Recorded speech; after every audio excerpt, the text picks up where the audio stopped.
Oh, my eyes are hurting now. I've taken my sunglasses off. Oh, grow a pair, what you like? Oh, what? What? It's sunshine. Oh, I'm burning.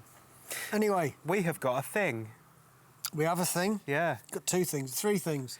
Well, we've got one thing, but one thing is with the other things. All right. Not sure where this is going. So where's the box? The box is down there. Yeah. So, today we're going to talk about this lovely device that we've both been sent, haven't we? We love it. Yeah. I do actually like it as well, got to be honest.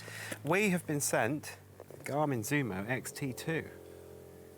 Hurrah! And it is an awesome bit of kit. The end. No, it really is, isn't it? So this is a bigger screen than the XT. XT is like 5.9-inch screen. This is a 6-inch screen, so it's bigger. I can demonstrate that later on. It has nits. It has nits? Yeah. Now, I can't remember the nits. I remember them. I used to have them. I think it's like, oh, yeah. I think it's like 800 to 1,000 nits, something like that. I put all the stuff up on the screen somewhere.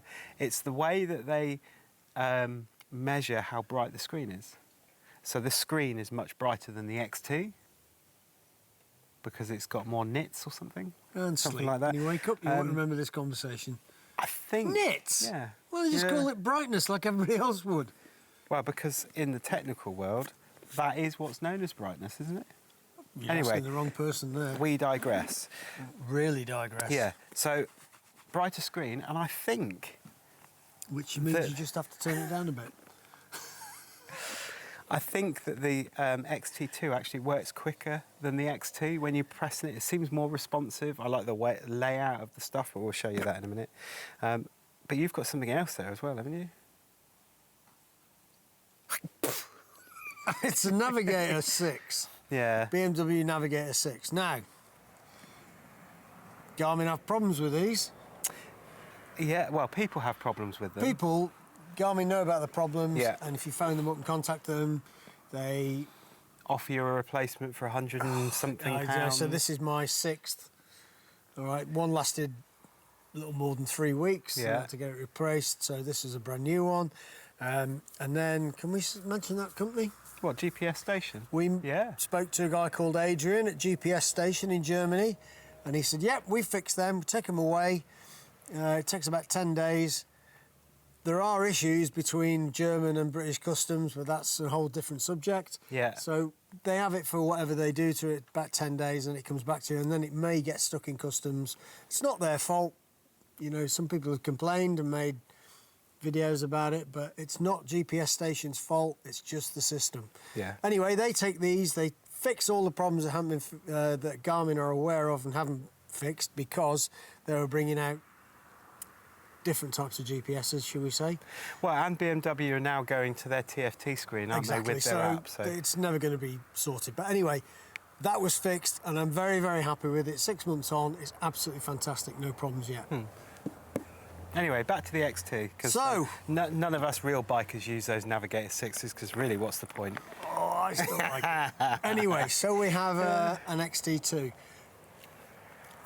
You mentioned the screen size between the XT2 and the Navigator. And if I just do that, okay, so you can see, I don't know if it's a really bad way of doing it. Yeah, really bad comparison, isn't it? Well, how do you want me to do it then? Well, if you like hold them like that down in the corner, you can see how much bigger the XT2 is than the... I never thought of that. You can see what I've got to work with. But it is bigger, isn't it? Much bigger. And in the same thickness as the Navigator. The XT2 is no thicker than the Garmin thing, or the Navigator 6 That plane thing. taking off will quieten down in a minute because... Yeah, they're going to chuck people out, aren't they? They're going to chuck people out of it. Yeah. The only thing with the back of that, so if you turn around the back, you've got the connections for the preparation for the BMW. That's why they put it on their bike. With Garmin, you get a square, and that square is impregnated by this mount. Yeah. So what you're saying is that is the female part of it? Oh, yeah. Okay. There you go. Yeah, it comes with this nice little rubber bung, so that when you're leaving the bike, you can put it over and protect the pins from getting wet. That's the don't mount. actually do that. I don't think I ever I've have never done either. it, but Never had a problem, never but done it. it's there.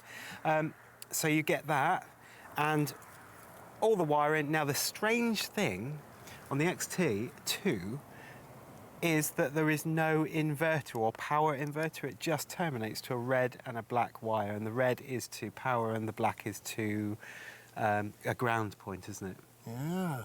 Which is really, really strange. Well, live and positive and negative. Yeah, positive and negative. Negative. Yeah, all the instructions are in the box. Don't listen to a word we say. But you get the device. What else do you get in the box? You get loads of stuff in the box. There's loads of stuff that isn't got anything to do with it. It's empty because it's all on my bike. Yeah, so you get that lead. Oh, you've got another one in here, Mark. Yeah, I've got loads in there. Yeah, so you get that lead, terminated at the end without anything, unfortunately. So, you know, there's no ringlets or anything like that, so you've got to put your own on there, so be prepared to do that. However, It's if I easy give you the done. bits, Mark, You get the bits you in it. get several... We're sat in the jungle at the moment. Yeah. Bushes. Celebrity, get me out of here, eat your heart out. You get some zip clips as well, just in case you haven't got any of those. Eat your what out? Well, no, that's rude, isn't it? Okay. Get a USB, because it is USB-C, to charge it up, Alright, which is fingers really in. good. You get a RAM mount adapter, a RAM mount, and this is actually on the mounting plate when you get it, isn't it? You've Yeah. got to unscrew that. It's actually Yeah, on there. So presumably that's how they want you to do it. Well, You get the U plate and all the bolts and one of those round bungy things. Bungy things. Yeah. And a fuse, an you get inline a fuse. an inline fuse, which is what you've got to then put in. And you get the instructions and that sort of stuff that nobody reads. No, not until you're stuck. Just shove all that back in And there. then who actually goes and reads it anyway? We just go on the internet and look at forums. It's Well, so that's much why. easier. Yeah, I mean, bikes don't even do manuals now, do they? The unit itself, let's have a look at XT2. the unit. This is XT2. So on the back, you've got the power button. Turn it off and on there. It's very off and honourable. Got something in my eye. On the XT, you had two like rubbery slots there. One for the SD card. We'd have shown you the XT, but we... Forgot it. But that'll be in a a later video. So you get an SD card expansion slot, Yep. and then you've got the charging slot, which on the XT is one of those funny shaped ones. It's not a micro, it's something SD thingy, pluggy like thing. an old GoPro thing, isn't it? Is that Yeah, what it is? kind of. It's one of the bigger ones, which is a pain, because you look around the house and all your other devices, and this is the only device with that on there. But this is USB-C, and they've located everything down to the bottom, which is brilliant. So two little bungs down the bottom, and you've got, in that one, USB-C connection. And then in this one, you have got your SD card expansion slot. So you can put your SD cards in there, which is really, really good. You didn't even know that they were there, did you? I don't know what an SD card expansion thing is anyway. It's exactly the same as a SD card that you put in your GoPro. All right. Let me see that again then. I can't even get it out now. Story of my life. All right. It looked bigger, that was all. Oh, okay. In daylight. Without your glasses on. Where have I put them? Yeah. Hello? So on the back, you've got a speaker as well, and the speaker's really good, actually. However, when you're riding along, you're not going to be listening to stuff. Absolutely not. Now, I really like the fact that it's really bright, this screen. So if I turn it on, this is where it doesn't turn on now, isn't it? There we go. See how bright that is, and that's in sunlight. So I hope you can see it okay, but that's in bright sunlight. Let me see if we can compare it to a Navigator 6. I don't know if it's charged. No, just chuck it in a bin. Oh, I'm not having that. And you'll see that on the screen, it's changed completely, because the old Garmin's, the old XT, had it slightly configured differently on the screen, Yeah. didn't it? So you've got where to, your view map, explore, group ride, route planner, phone, music, track recorder. You've got your settings and stuff. And interestingly enough, even though this has got Bluetooth and it Bluetooths to your phone and that sort of stuff, actually, you can't transfer stuff on the Drive app. There's a couple of things I don't like about it. Yeah, but in terms of the map is really, really good. And I'll have to stand up here, Mark, so I can see how responsive that is. Really responsive. Oh, it's very responsive. It really is. Zooming out, zooming in. I mean, that is so responsive. It works so quick. Ready to navigate. You've got all your stuff as usual. I'll tell you what I don't like. Go on, what don't you like? If you look at the map, Yeah. that. Yeah, but you don't like it because you're used to all the bars down the bottom on the old version. You haven't moved on, have you? Oh! Oh! You're right, I haven't moved on. Yeah, it does take some getting used to because the XT is like this. It hasn't got them all at the bottom, but you can click your little thing and you've got all these trips and stuff here, and if you press and hold it, you can move them around, so you can have your favourites where you want them. But if you press your trip data, you've got all the details up the side, which does make the map smaller, which is a bit of a pain. I'd just like to see things, if you're on a tour and you've got your next coffee stop, distance to waypoint, distance and to... you can have that all down the side. You can have that there, can you? Yeah. Huh. But it's just presented in a different way. I would prefer it down the bottom because then you've got more of the map. Yep. The map, the detail is a little bit different than the older versions. It's a lot more defined, isn't it? You can get contour lines on here. You can't get on this, definitely. I don't think you can get it on the XT. You can also get different layers, so you can get satellite layers on it as well. Connects to your phone, tells you what the weather's like, all that sort of stuff. However... It does connect to your phone automatically as well. And well, so does the other one. Well, I mean, no, what I'm saying is I don't play any music through there or anything like that, but it connects to my phone, and when I have music playing through the TFT screen, it comes up on the bottom there, tells me what's playing, as if I didn't know. Oh, yeah. I didn't know that. Yeah, and it comes up all the time, doesn't it, which is a pain. Another thing... The yellow bar? The yellow bar. Yeah, tell us about the yellow bar. I don't have the speed camera switched on because I forget, in Europe, in a lot of countries... You'll get fined, won't you?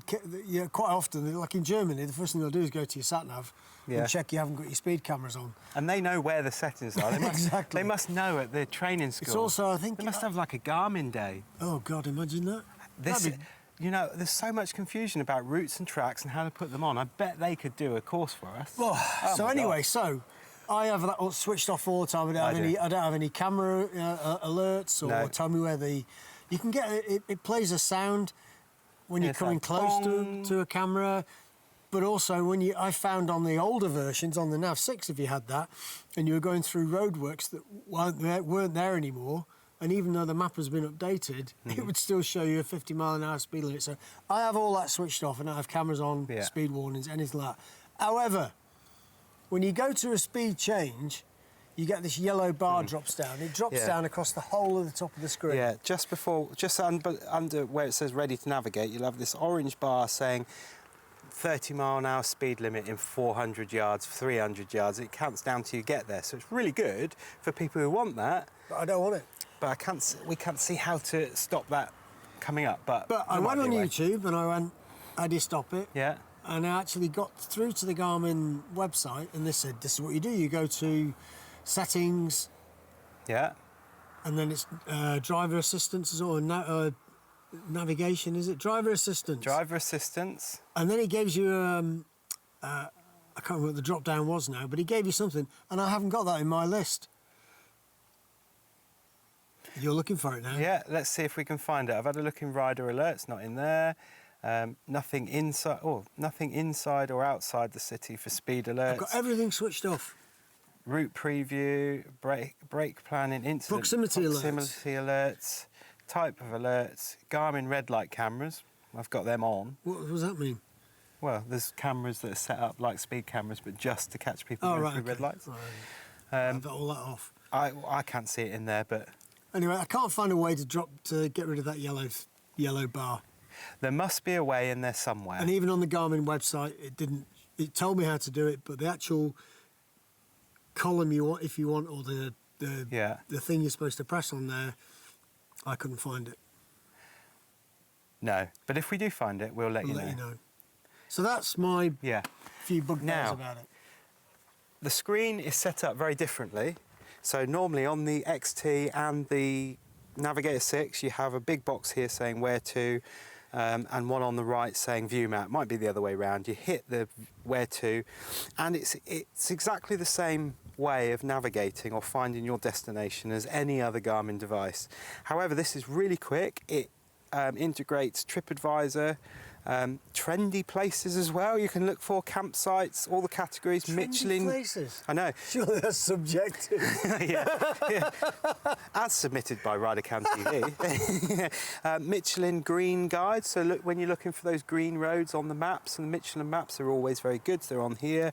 You can search by coordinates. You can personalize it, you can go to the junction, all the usual stuff with the added ability that you can search by those things. You can also have different apps and stuff integrated in it as well, which is good. However, you see on here it says Explore. So Garmin do a Garmin Explore, which is basically, if you think me and Mark... What was that then? Yeah, so I'm just thinking of how to explain it. So up in the cloud is our Explore app. This is, you can do it online. So you go, I can't remember, I'll put the URL on the screen. So you log in with your Garmin account, and there it will show you, much like Basecamp, but a newer version. So what you can then do is you can import your GPX files, or you can create routes and tracks, and you can actually have different collections of different routes. So say you wanted to do, I don't know, the Picos and Northern Portugal tour with Toby, or what tour are you on? Pyrenees tour with Mark. Send you the GPX. You can load them into the Explore app online on your computer, and that then puts them all into your collection. So your collection could be Pyrenees tour. You've got them all in there. It then changes them and puts them into routes and tracks. So basically in the cloud, this will sync with the cloud. So whatever you do in the cloud or on here is synced across both of them. And on your... It's not a real cloud, is it? God. And there's also an app for your phone called... Mine would be grey with water coming out of it. Yeah, it would be. What's the app called? Is it the Tread app? Tread app. Tread app for your phone. So basically, all those three things, they sync. So whatever you change on one will change on the rest of them. And if it doesn't, you just go into the Explore app and you just sync it. Now, one issue that we're having at the moment, we're talking to Garmin about how best to put our routes onto here. So we have a route per day for our Magellan tours, don't we? Yep. So when we send those routes via GPX to our customers, like we've done, on the old XT or on these, or certainly the XT, I would go on my phone, share it to the Drive app, but the Drive app doesn't work with this one now, it's the Tread app. Put it into the Drive app, and it instantly loads it onto the XT and imports, and everything's fine. You can see all the little flags as the route. Now, the track and the route is slightly different, isn't it? Yeah. So a track is millions of little points all the way around, isn't it? Like the dedicated route. The route is just A to B via places, isn't it? Yep. Which is basically what we use. want. So we imported our RiderCamTV ride-out route via GPX into this one via the Tread and Explore app, and it constantly wants to change it into either 3 different routes or puts it into a track with a billion little dots on there, and then you lose the waypoints, which is really odd. But when you open it on the Tread app, you can convert it to a route.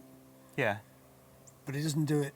The other way around. It's just so frustrating. Yeah. So we're in talks with Garmin at the moment to see the best way for us so that we can let you know.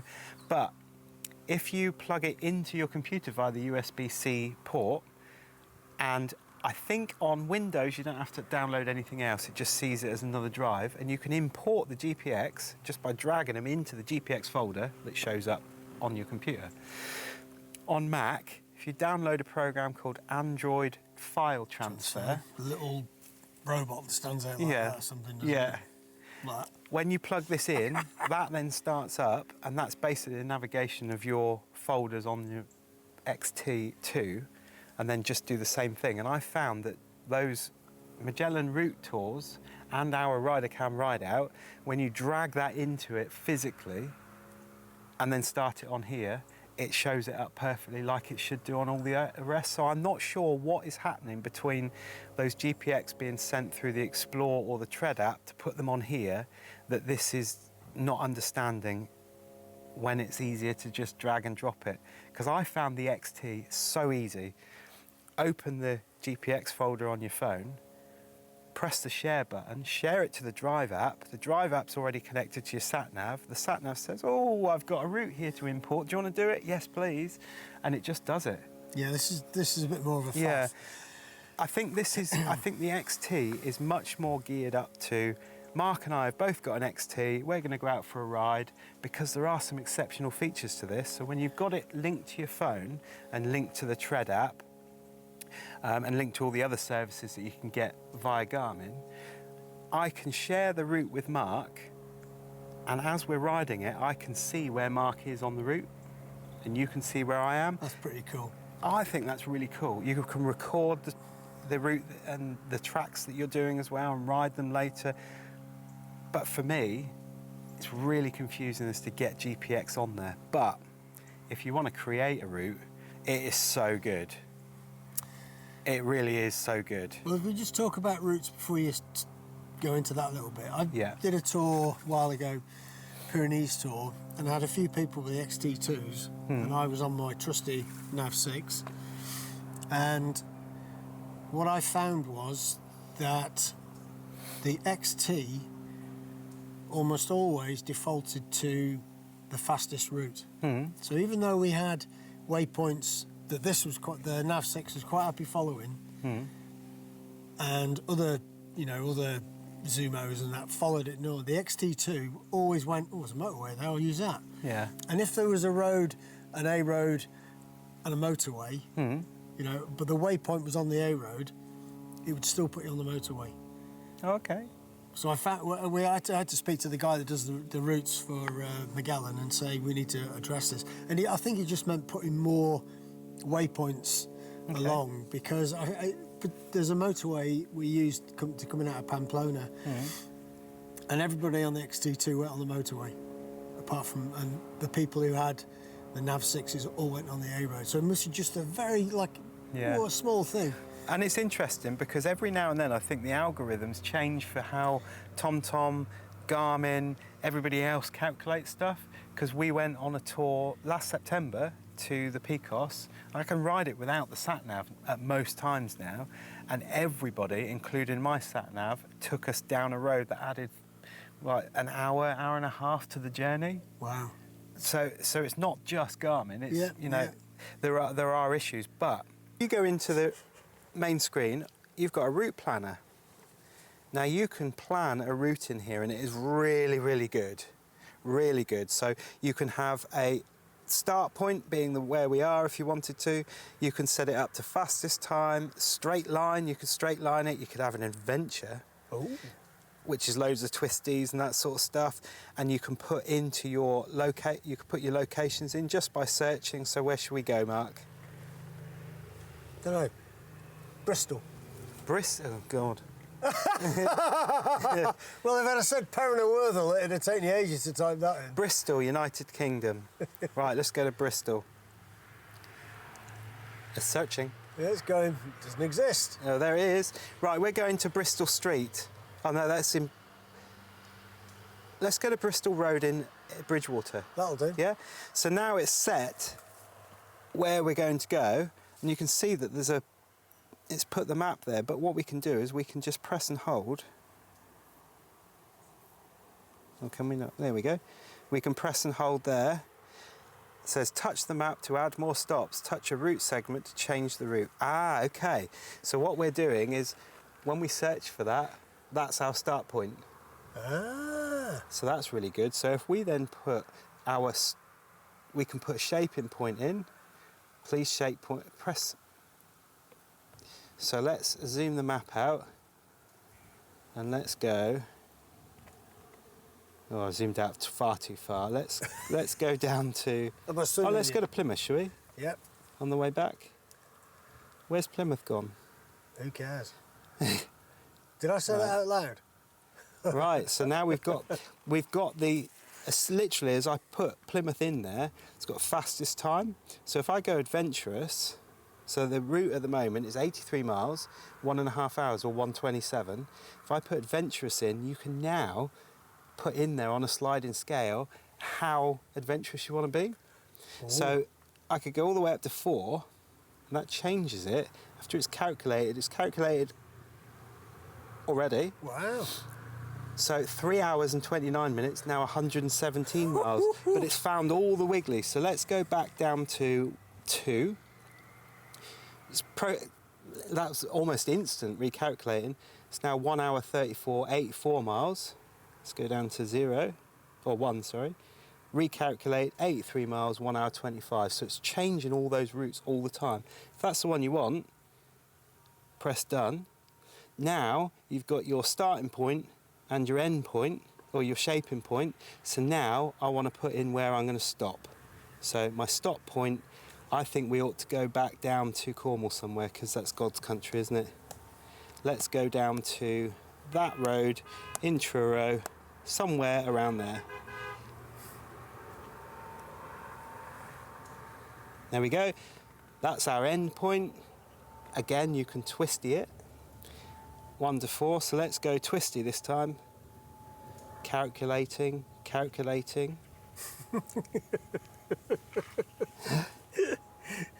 It's going, well, Cornwall, it's really wiggly. Right, it's done it. Wow. So it's 178 miles, so done. I'm going to have that one. And there we go. Now, it's interesting that if you exit this, it then removes it. So you have to save it. And now you can save it. I'm just going to leave Bristol Road to 33 St Austell Street, apparently. Going to leave that. Nowhere near St Austell. And now it's telling us that we can go. And all you got to do is press go. Now, Garmin's, they like to tell you when you start the route, do you start at Bristol Road, your starting point, or do you start at the closest entry point? I always click the first waypoint. Yep. I never click closest to, because you never know where you are and how it's going to work itself out. So I always go, that's my next stop from the beginning. Press OK, calculating route. So 33% already, Mark. Good heavens. Done. Unbelievable. This is all in real time, by the way. And let's start. And you can actually preview the ride as well, can't you? Yeah. I think on the app you can do that. Now, on this one, it comes up on the right-hand side and shows you how long it is, how in time, how many miles, 311. There's one stop. You're going on the A30 and the M5. That's fine. That gets rid of it, and then you start your ride. So your trip data, now I've got, you arrive at your destination at 10:21, 133 miles, next distance to your first stop, and 503 to your next stop. In this case, it's the end. I think it's just awesome. And then just cancel the route, you just press that X. And you're back to wherever you were. My final gripe about it. Final gripe? Yeah, and it's just, with this, you can use the whiz wheel on a BMW. Wouldn't it be nice if we could use the whiz wheel on the XT2? I must admit, when I had the Navigator 6, when I was a green behind the ear tour guide, or is it wet behind the ear? I don't know. Whatever you are, those stupid sayings years ago. It's really good to be able to zoom in and zoom out, just to make sure that you know which way the route's going, just to confirm to yourself that it's all going the right way. But I haven't looked back since I've had the XT. Well, I'm glad about that. Yeah. You're on a motorbike. But having owned the XT, which I bought myself, and thanks to Garmin for sending these to us for review, and there'll be more videos and taking this away on tour, so I'll let you know we get on. Is it worth upgrading? The XT is £349, something like that, on Amazon, places like that. This is £529, or 500-ish pounds. You might be able to get deals here and there, but it's a considerable more amount of money than the XT. Do you remember how much these were when they first came out? Well, they're still 600 quid, those Navigator 6s through BMW. So, well, let me explain my justification for having Please this explain. fixed. I had this fixed for 189 euros or 180 quid, I think it was, at GPS station. And my rationale was exactly what you've just explained there. Yeah. To spend out 500 quid plus on the new XT to replace this, if I could get it done for 180 quid, that was a bargain. Yeah. Okay, now an XT is about how much, give or take? Well, XT's 340, 350 pounds. So, you know, it was still worth me getting this fixed if it works properly. And it still does, you know. And, you know, they're good units. They're cracking units. They've just got a couple of issues. Well, a couple of issues that make them not work. Yeah, so had this not worked, the XT2 wasn't available then. Had this not worked, I'd have just probably have to write off 189 quid. I would have bought the XT2. Yeah. The XT. But then the XT2's come out and I do like it. I really like it. I think if you've got an XT, is it worth upgrading to the XT2? I would say not until you really need one. Yeah, and I would say that too, because 350 quid and 530 are very different. If you've just spent 350 quid on it, the Garmin XT is an exceptional unit. It's amazing. It really works well. And for me, the Drive app and the connectivity between your phone and the Drive app works impeccably. That's where the issue for me comes with this. If you're going to put the routes via Android file transfer or drag and drop on your computer, these seem to work really well. It might be just us not getting to grips with the Explore and the Tread app, but they really are clunky. I've tried so much importing GPX routes onto here. It took me about 4 hours and it just would not go on properly until I drag and dropped it.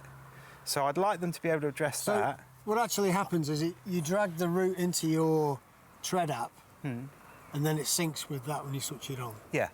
And that's because it's up in the cloud with the Explorer and all that that's sort of where stuff. the issue is, I think, because when it turns up on your phone, you've got the route becomes a track. You have to convert it on your phone to a route, and then it syncs with there. And then when it comes on there, I was only getting tracks. I couldn't get a route. And it was just like it took me it was a lot of faff to get it done. The big problem for me is the connectivity. If they did this on the Drive app, it would work so well, wouldn't it? Yeah, definitely. So go out and get yours. Use the link down below. You can go to Sportsbikeshop, buy it through there, buy it through Amazon, but use the Sportsbikeshop link, which is just as good. Yep. It gives us a little bit back, Buy doesn't from it? Garmin. No, get it from Sportsbikeshop. Use our link because we get a bit of a commission, which helps us run the channel. But they are great units, and there's more to come on these. So if you like it, give it a thumbs up, subscribe, all that jazz, and we'll see you in the next video.